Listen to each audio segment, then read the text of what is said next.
Tunghayan natin ngayon ang pamilya ni Dr. Pio Valenzuela.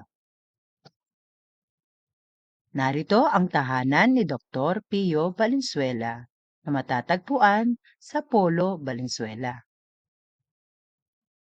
Ang haligi ng tahanan ay ang kanilang ama, walang iba kundi si Dr. Pio A. Valenzuela. Ang ilaw naman ng kanilang tahanan ay ang kanilang ina, si Doña Marciana de Castro Valenzuela.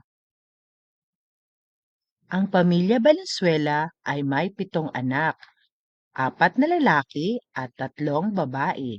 Kilalanin natin sila.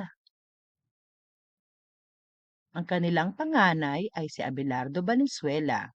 Ito ang kanilang unang anak, ang kanilang kuya. Kasunod ay si Arturo Valenzuela, ang pangalawang anak at tinuturing ding kuya. Ang pangatlong anak ay si Mercedes Valenzuela. Ito ang kanilang ate.